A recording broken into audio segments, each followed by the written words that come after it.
And last but certainly not least, we have another champion, another poet representing San Antonio, going to Boston.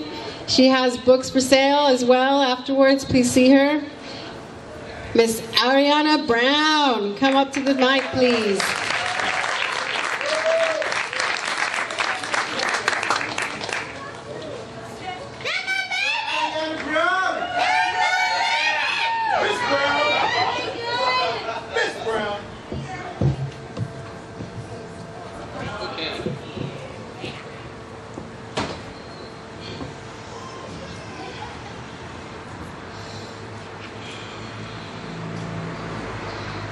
We are the first ones there and already I'm sick.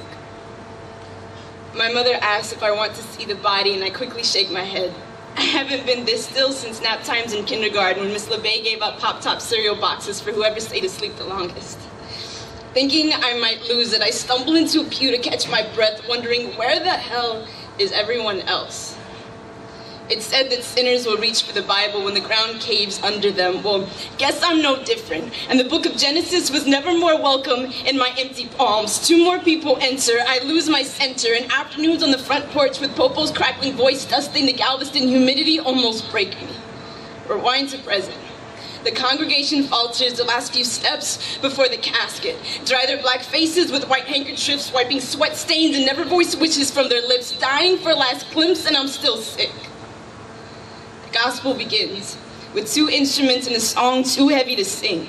I bring my eyes to the center aisle and rest them on the pupils of my great-grandmother, cupping overflowing sentences on the brim of eruption, searching through the massive black bodies, black suits, black hats, and a colorless reality faded to ashes. Hands are strung together in prayer, and all I have to give is silence.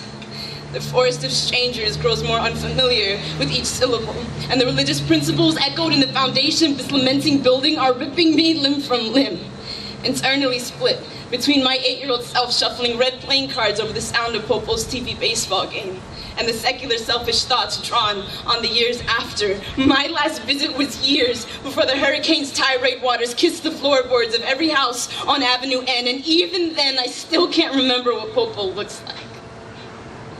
I'm embarrassed for thinking that time would stretch its wings for me, for not knowing half my family, and for wondering if this is how my mother felt when she too packed what she had, sandwiched loose strands of Kleenex in her purse, and donned a black dress in a peeling church for my dad. I pray with all that I've got left in me, but salvation is elusive, and it's almost in unison that the church is uprooted by the choir. And I sing because I'm free. His eye is on the sparrow, and I know he watches over me. It seems everyone embraces honesty now. Faces contort with burden wrinkles, and mouths form upturned crescent moons, slowly eclipsing shades of emotion. The moment blurs and appears in snapshots like a roll of film.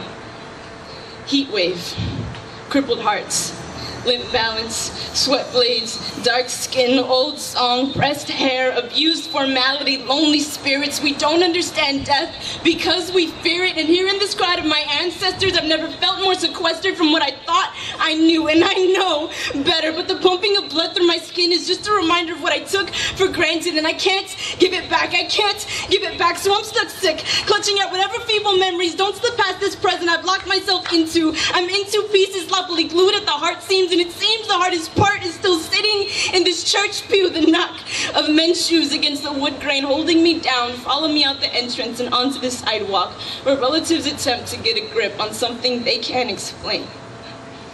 And I turn my back on the failed words hiding behind a stranger that is my uncle's lips, and wish for more time.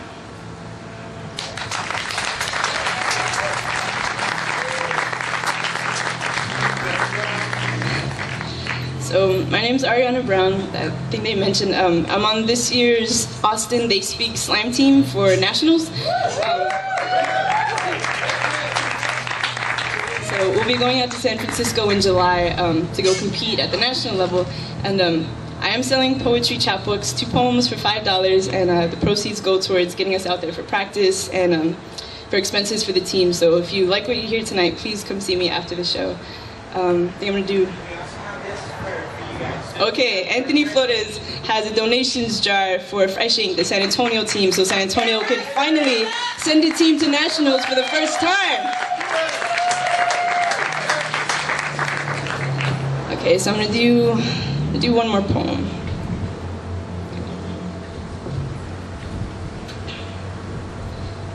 I'm usually a patient person. I usually don't speak unless spoken to, and I usually try to forget the things that hurt to talk about. Usually.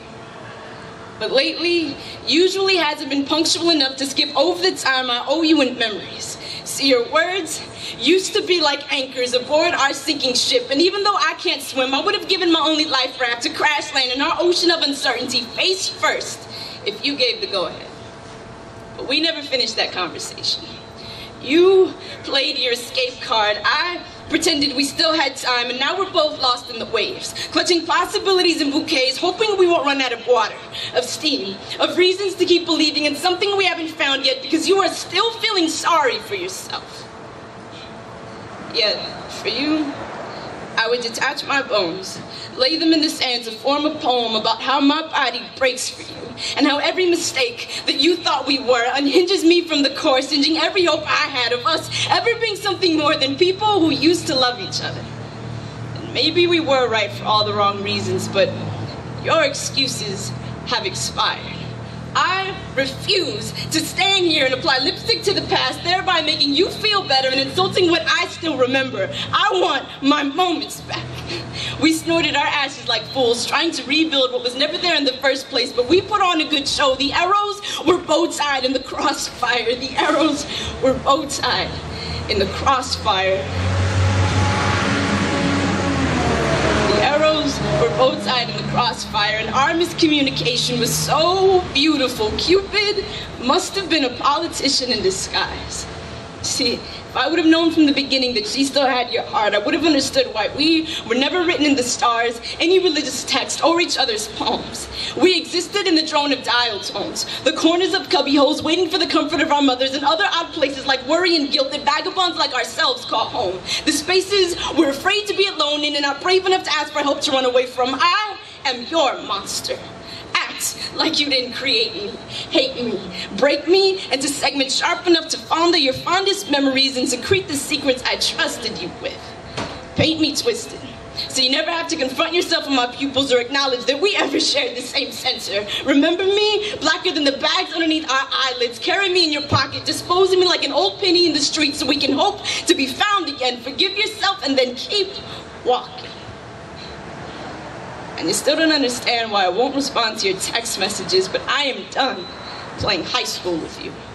You see, I'm graduating soon and it's time to focus on myself for a change, so I promise this will be the last poem I write because of you or in spite of you.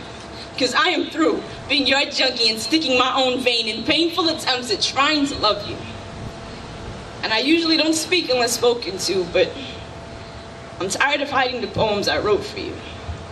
And I'm still trying to forget the things that hurt to talk about. Thank you.